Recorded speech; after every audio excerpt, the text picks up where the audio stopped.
Hello ছোট্ট বন্ধুরা, কেমন আছো? আশা করি সবাই ভালো আছো।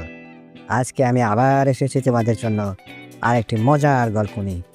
আর এই গল্পটি একটি কুমির এবং শিয়ালকে নিয়ে। তাহলে শুরু করা যাক। এক নদীর ধারে শিয়াল আর কুমির থাকতো। শিয়ালটা খুব চালাক আর কুমিরটা ছিল একটু বোকা, সোজা সাপটা। একদিন শিয়াল নদীর পাড়ে ঘুরে বেড়াচ্ছিল, আর কুমির তখন রোদে গা গরম করছিল। শিয়াল কুমিরকে দেখে বলল, কিরে কুমির ভাই, একা একা কি করছিস? কুমির হাই তুলে বলল, আর বলিস না ভাই, পেটে বড্ড খিদা লেগেছে, কিন্তু মাছ ধরারও ইচ্ছা করছে না। শিয়াল মুচকি হেসে বলল, আরে কুমির ভাই, মাছ ধরতে হবে না, আমার কাছে একটা দারুণ বুদ্ধি আছে। কুমির উৎসুক হয়ে বলল, কি বুদ্ধি? শিয়াল বলল, তুই নদীর পাড়ে চুপ করে শুয়ে থাক, আমি গিয়ে গ্রামের ভিতর থেকে একটি ছাগল ধরে আনছি। দুজনে মিলে আজ ভোজ করব। কুমির শিয়ালের কথায় বিশ্বাস করে নদীর পাড়ে শুয়ে রইল। শিয়াল গেল গ্রামের দিকে। কিছুক্ষণ পর শিয়াল একটা ছোট মুরগি ধরে নিয়ে এলো। কুমির তো মুরগি দেখে রেগে আগুন। কুমির বলল, এইটা কি এনেছিস? আমি না বললাম ছাগল আনতে? শিয়াল হেসে বলল, আরে বোকা, ছাগল আনতে গেলে তো অনেক পরিশ্রম করতে হতো, আর এই মুরগিটা ধরতে আমার একটুও কষ্ট হয়নি। তাছাড়া ছোটোখাটো কিছু পেটে পড়লো তো। কুমির তখন বুঝলো শিয়াল তাকে বোকা বানিয়েছে।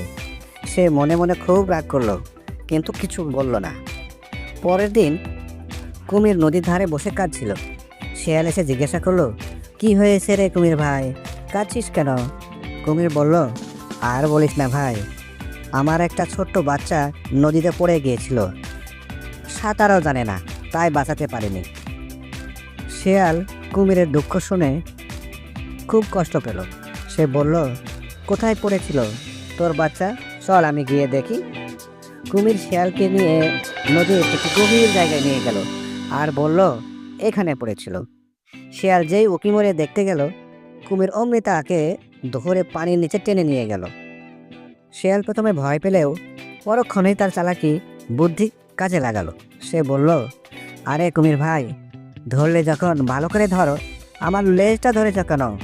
আমার তো কলিজা তাকে পেটের মধ্যে। বোকা কুমির শিয়ালের কথায় বিশ্বাস করে লেজ ছেড়ে দিল আর পেটের দিকে ধরতে গেল।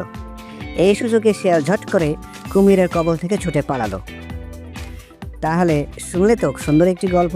এই গল্পের মজাটাই এমন, চালাক শিয়াল যেমন কুমিরকে বোকা বানিয়েছিল, তেমনি কুমিরও সুযোগ বুঝে শিয়ালকে উচিত শিক্ষা দিতে চেয়েছিল, কিন্তু শেষ পর্যন্ত শিয়ালের বুদ্ধির কাছে সে হেরে গেল।